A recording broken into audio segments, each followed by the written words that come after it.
Hi, welcome back to Microeconomics. My name is Godwin. We're talking about matrices today. Matrices.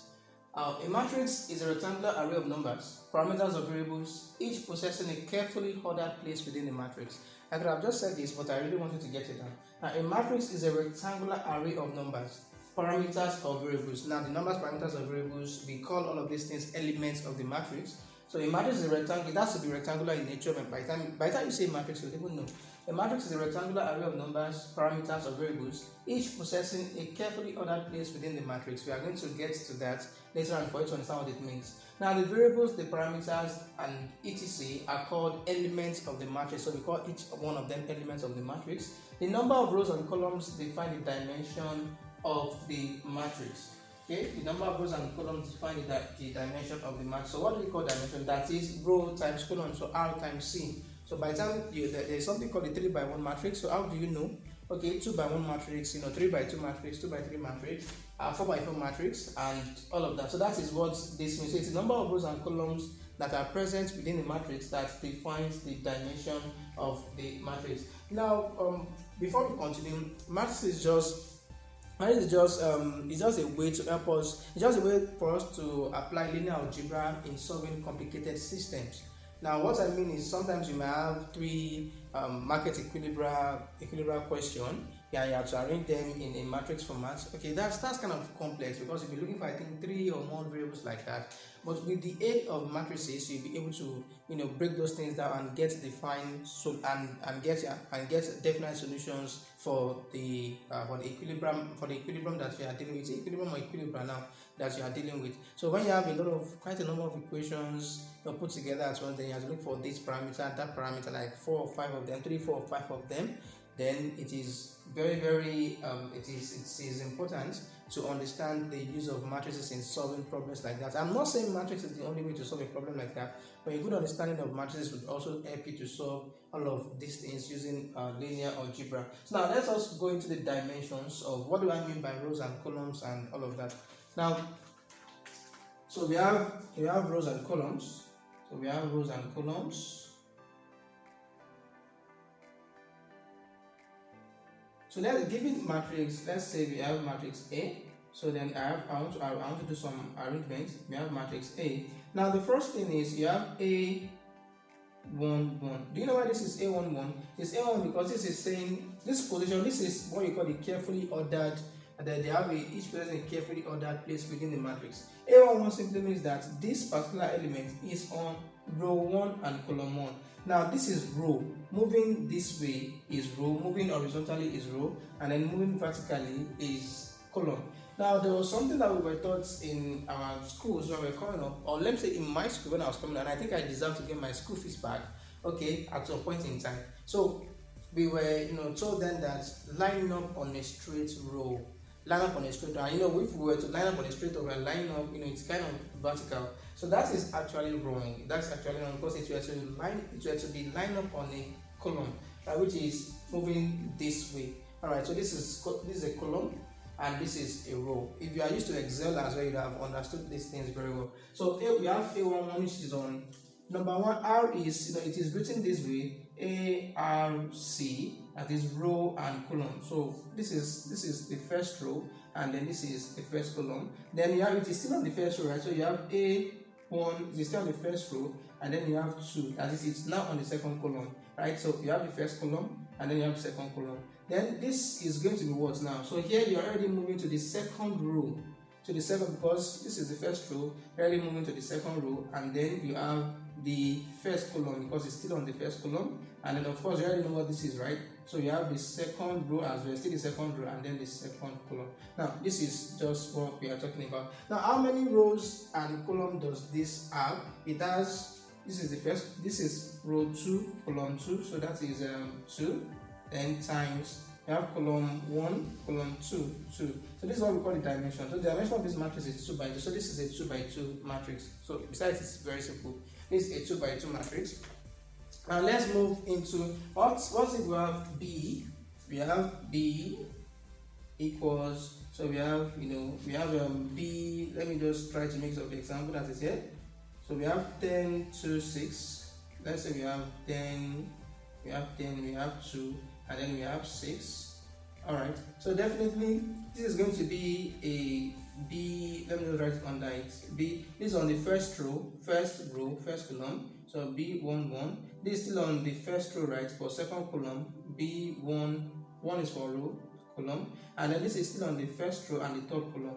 So we have B1, 3. Alright, so now we have just one row times how many columns? 1, 2, 3, 1, 2, 3. So this is a 1 by 3 matrix. This is a 1 by 3 matrix. So you can just continue to do that on and like that. So let me just let's have a third example. So you have C equals something like this. So what I write 158. So this is on how many columns does this have? So it has just one column, right? Just one. So this is C1 because it's on the first row, then column 1.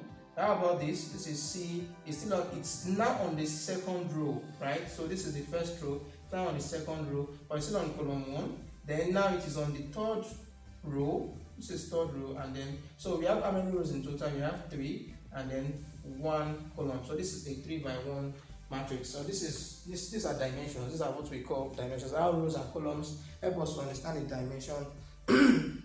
Help us understand the dimension of a matrix. When you have a matrix like this, where the rows and columns are equal, we call it a square matrix. So you have a 2 by 2 matrix, you have a 3 by 3 matrix, you have a 4 by 4 matrix. So that means 4 rows, 4 columns, and all of that. So those ones are called square matrices. How about a 1 by 1 matrix? So what is it called? So how do you get a 1 by 1? So 1 by 1 is just saying that you have a single column and then you have a single row. So let me just say A, for example. Let me just A equals 20. A equals 20. Alright. So this is just saying that 20 is on one row and it's also on one column. So it's on one row. So you have so this is going to be A.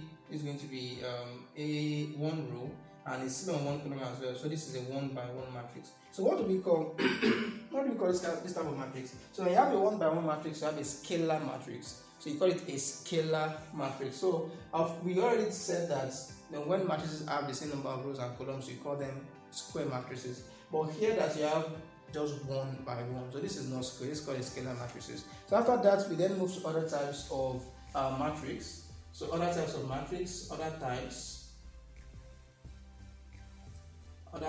of matrices. All right. So we have so first you have a null matrix. Null means 0. So let me just say 1. We have null matrix. So null matrix is just telling that every element in this matrix is equal to 0. Every element in this matrix is equal to 0. So we just say given set A. So given set A. No, sorry. I guess I'm used to set and pen diagrams a lot. So given matrix A here, so you just have 0, 0, 0, 0, for example. Alright, so this is a null matrix. So a null matrix has 0 for all its entries. Now, so the next one is identity matrix. So we move to identity matrix. So what is an identity matrix? I won't explain every matrix that we have here basically. So identity matrix is a square matrix that has 1 on its principal diagonal. Now, what do we call a diagonal? A diagonal is simply a line that divides a shape into 2 equal halves. Alright, so if you're looking at a rectangle, for example, that should be, I think, maybe up to like 4 diagonals. So if you have this, something like this, so this is a diagonal. It divides the shape into 2 triangles, 2 equal triangles. This is another diagonal, divides the shape into 2 equal triangles. Then you have this, alright, which divides the shape into 2 equal, something like 2 equal smaller rectangles, or something like that. Yeah, something like that. So you're having 3 diagonals. But the principal diagonal is one that's coming from left to right. So there are other diagonals, left to right. So an identity matrix will have 1 on its principal diagonal. So it is a type of square matrix that has 1 on its main diagonal. So main diagonal or its principal diagonal, and 0 everywhere else. It has 0 everywhere else. So you have let's say, so since I said moving from left to right, something like this is the principal diagonal, right? So you have 1 here, you have 1 here. Let me just use a 2 by 2 matrix. You have 0 here, you have 0 here. So this is moving from left to right. Now, something unique about this, something peculiar about this is if you're having the same number of rows and columns where the principal diagonal is going to cross. For example, this one is A row 1, row 1, column 1. This is A, row 2. Of course, this is second row, right? And then the second column, row 3. Then you're having A, row 3, column 3, something like that. So we could just for a 3 by 3 matrix, the principal diagonal is going to be 1, 1, 1. Alright, and every other thing will be 0, 0, 0, 0, 0, 0. So that is what we call an identity matrix. So this is a 3 by 3 matrix. It's 3 by 3. Alright, but then the principal diagonal has 1, and then you have 0 on every other part of the matrix. Alright, then let's move to something else. So I'm trying to look for another that I've written here. I said that's an identity matrix, right? That's an identity matrix. So we have a diagonal matrix. A diagonal matrix. Now a diagonal matrix. So we have a diagonal matrix. So a diagonal matrix is going to have on the principal diagonal, it may have non-zero values. On the principal diagonal, it may have non-zero values. So it may have 1, it may have 0, it may have a negative value and all of that. But on the other part of the matrix, you'll be having 0, just 0 all through. So it's different from this in the sense that now a diagonal matrix is something like this. So on the principal diagonal, it can assume values that it wants, but on the other part, it can't do that. So we have something like given matrix A. So you'll be having on the principal diagonal, you could have 0, you could have 5, but every other thing here is going to be 0. So this is not an identity matrix. This is not an identity matrix. This is what we call a diagonal matrix. Like with 3 by 3. It could be 3 by 3, so you could also have -1, 5, -3, for example. Then you have 0, 0, 0, 0, 0, 0. So something like this. So this is the principal diagonal. So it has positive values, negative values. You may have 0 as well, but every other part of the matrix is going to be 0. So that's what you call it. So you have to make sure that what you are dealing with is, if you have something like that, this is an identity matrix. If you have something like this is a diagonal matrix. Please don't mix them up. Now that we are done with the diagonal matrix, so there are other types of matrices. So you have the lower triangle matrix, you have the upper triangle matrix, you have the right stochastic. Is it right stochastic matrix? You have the right stochastic, a row or right stochastic matrix, a row or right stochastic matrix. So we can call it a row or right stochastic. Now let me just say a right stochastic or a row matrix or a row matrix. Alright, so right stochastic or a row matrix. Now, since I've explained 3 right diagonal matrices, let's try to explain this because it's a fantastic matrix to me. It's unique, it's peculiar, it's wonderful. I just really like this kind of matrices. Now, this kind of matrix, it has decimals as its element, all of its elements, decimals as all of its elements. So you won't see a whole number there or somewhat. But the thing about it is, by the time you sum up every element on each row, it equals 1. Every element on each row will equal 1. So you have 0.6, you have 0.2. So 0.6 plus 0.2, that's 0.8 plus 0.2, that is 1. 0.3 plus 0.7, that is 1, plus 0 is still 1. Then 0.5 plus 0 is 0.5, then plus 0.5 is 1. So every element, every row, by the time you sum up all the elements on each row, you have 1. So that's the thing that is unique. There are two things that are unique about it. First, it is square matrix. Then second, it has decimals as all of its properties. The decimals when you have 0 and so on and so forth. Then by the time you sum up all the values on each row, all the elements on each row, it is going to give you 1. Now the seventh kind of matrix that we have is a Boolean or a binary matrix. So I'm not explaining this as well. There are a lot of matrices out there, and I know some of you are inquisitive, so you might be wondering, what about a column matrix? Is there a column matrix? And that's an assignment for you. Just check up Google and see if there's like a column matrix or a left stochastic matrix. You can just check out the internet. Now there's an exercise for you to do. So you are going to as a form of practice, so you are going to write a 2 by 5 and a 3 by 4 matrix in the comment section. 2 by 5, and since we've already understood rows and columns, 2 by 5 or a 3 by 4 matrix in the column section.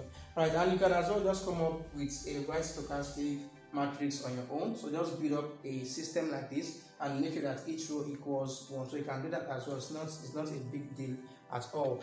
Thank you very much. So if you've enjoyed this video, please make sure you click on the like button. Now in our next class, we'll be talking about addition and subtraction of matrices. Followed after that, we're talking about multiplication of matrices, then inverse, all of those things. They are not big things. Cramer's rule, inverse of the matrix, transpose of the matrix, and so on and so forth. Just make sure that you click on the subscribe button, and what appears immediately is the bell. You see a bell. Now the bell is a notification bell. It just tells you when new classes have been made available. So once you click on that bell, you click on all.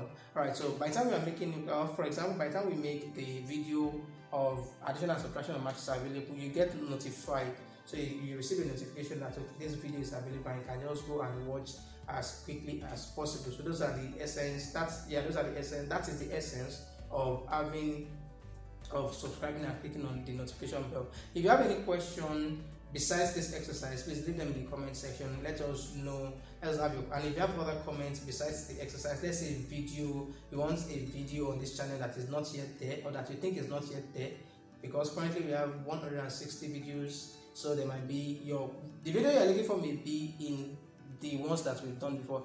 Whatever it is, just make sure that you leave that also in the comment section. See you in the next class. Thank you very much for attending.